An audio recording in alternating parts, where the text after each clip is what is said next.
알아두면 좋은 복지정보 시리즈를 소개합니다. 안녕하세요. 오늘부터 여러분의 복지 가이드로 나선 김지원입니다. 참새TV와 중앙장애아동 발달장애인 지원센터가 공동으로 제작하고 시시때때로 변하는 복지 뉴스, 그리고 남녀노소 장애인 지원 정보에 대해서 속속히 알아보도록 할 텐데요. 영유아기부터 성인기까지 다양하고 세세한 정보들로 여러분을 찾아갑니다.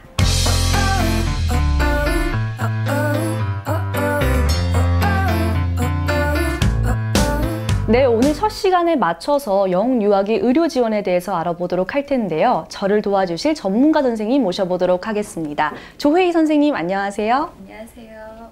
네, 선생님, 영유아기가 어떤 시기인지 그리고 발달 상태는 어떻게 검사할 수 있는지 궁금한데요. 자세한 설명 부탁드릴게요. 네. 영유아기는 0세에서 만 6세에 이르는 시기를 말하는 거고요. 발달 지연이 의심되는 영유아기 부모님들께서 명심하셔야 될 두 가지가 있습니다. 그 첫째는 빠른 시일 안에 아이의 발달 상태나 특성에 대해서 정확히 아시는 것이고요. 그리고 둘째는 이를 토대로 아이의 발달을 위해 향후 계획을 세우시는 겁니다. 아이의 발달과 성장에 대해서 정확한 파악을 하시기 위해서는 전문기관에서 어떤 정확한 검사나 검진을 받으셔야 하고요. 정부에서 지원되는 무료 검사나 검진 서비스, 그리고 저소득층 가정을 대상으로 지원하는 영양플러스 사업, 그리고 미숙아 선천성 이상화 의료비 지원 사업이 있습니다.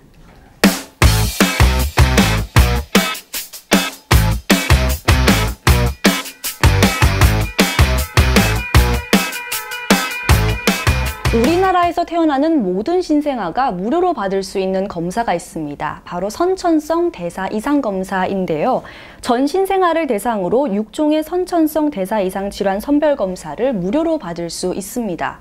그런데 만약에 선천성 대사 이상 판별을 받는다면 어떠한 의료 지원을 받을 수 있는지 전문가의 의견 들어볼까요?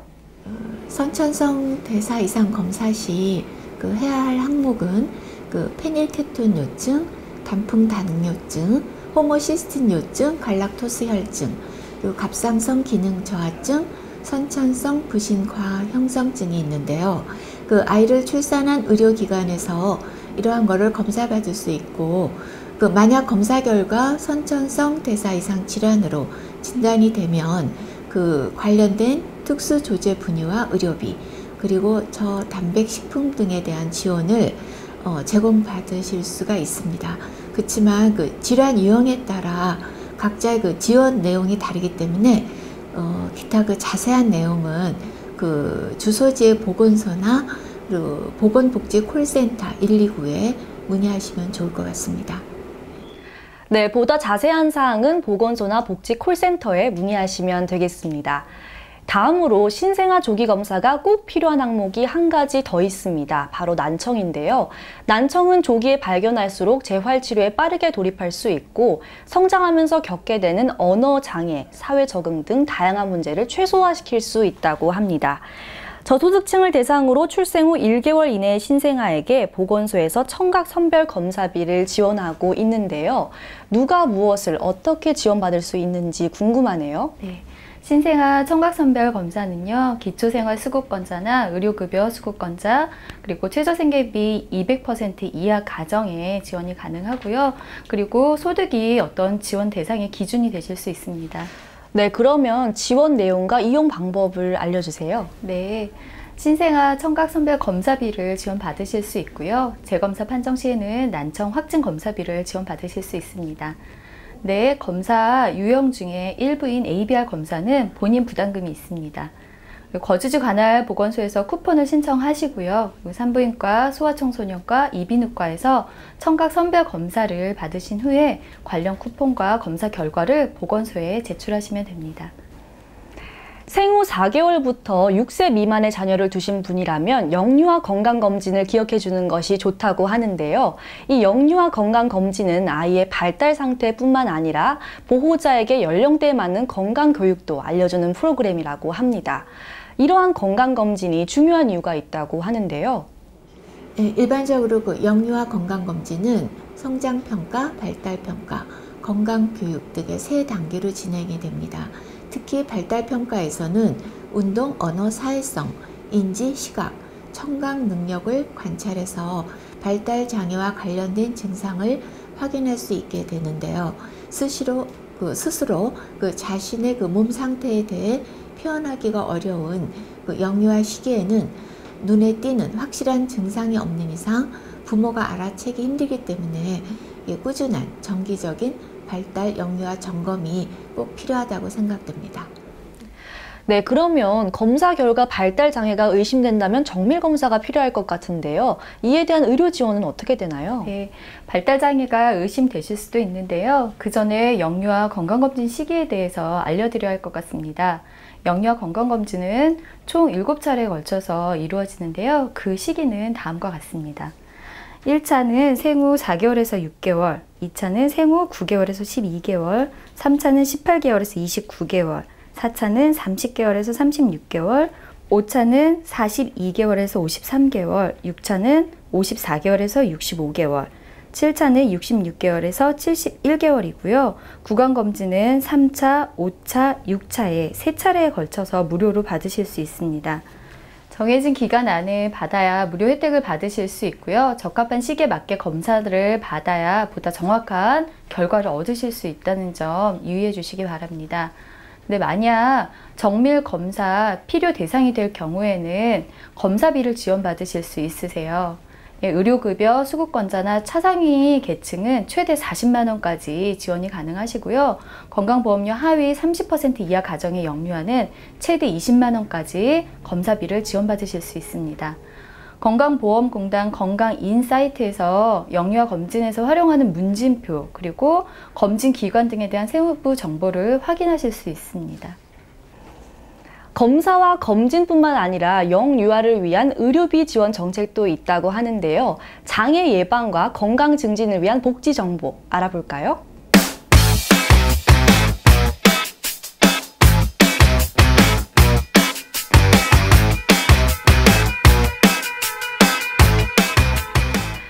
빈혈과 저체중, 성장 부진, 영양 섭취 상태 불량 등 영양 위험에 놓인 영유아와 임산부에게 보충식품을 제공하고 영양 교육 및 상담, 영양 평가를 지원하는 사업이 있습니다. 바로 영양 플러스 사업인데요. 어떻게 이용해야 할까요? 네, 영양 플러스 사업은요. 최저 생계비 200% 미만 가정 중에서 임산부와 영양 위험 요인이 있는 만 6세 미만 영유아에게 제공되는 사업이고요. 그 대상과 특성에 따라서 보충식품을 제공해 주시거나 아니면 영양 교육이나 상담 그리고 정기적인 영양 평가 등을 지원해 주세요. 그리고 영양 플러스 사업은 주소지 관할 보건소에 방문하셔서 신청하시면 됩니다. 이뿐만 아니라 의료비를 직접적으로 지원해주는 정책도 있다고 하는데요. 미수가 선천성 이상화 의료비 지원은 무엇인가요? 네, 이 사업은요. 그러니까 아이가 출산한 이후에 과도한 의료비 부담에 따른 치료 포기로 장애가 발생할 수 있는 상황을 예방하기 위한 사업입니다. 출생 직후 수술이나 치료를 필요로 하는 미수가 혹은 의료기관에서 선천성 이상화로 진단받은 환자를 대상으로 진료비와 본인 부담금을 지원해주고 있습니다. 네, 선생님, 그러면 미수가와 선천성 이상화의 기준은 무엇인가요? 미수가는 임신 37주 미만의 출생아 혹은 출생 시 체중이 2.5kg 미만인 신생아를 말하고요. 선천성 이상화는 출생 후 28일 이내에 선천성 이상화로 진단받는 환자를 말합니다. 미수가의 지원 내용에 대해서 간단히 말씀드리면요. 출생 시 체중별로 지원금이 최대 1,000만 원까지 지원받으실 수 있습니다. 네, 본인 부담금 100만 원 미만에 대해서는 전액 지원을 해드리고요.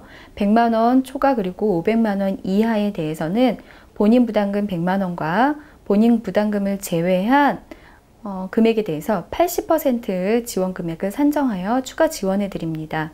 그리고 500만 원 초과에 대해서는 500만 원까지는 위 100만 원 초과 기준을 적용해서 지원을 해드리고요. 500만 원 초과 금액에 대해서는 90%를 지원해 드립니다.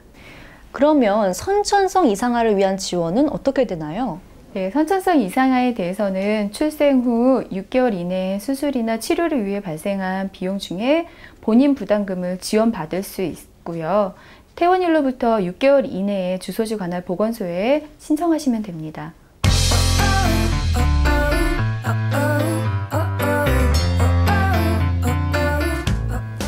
오늘 조회희 선생님과 함께 영유아를 위한 검사와 검진 그리고 의료비 지원에 대해서 알아봤는데요. 흔히 급속한 성장과 발달이 일어나는 영유아기를 인생의 결정적인 시기라고 부른다고 합니다. 그만큼 국가에서 지원하는 다양한 복지 서비스로 우리 아이들의 건강을 바로잡아야겠습니다.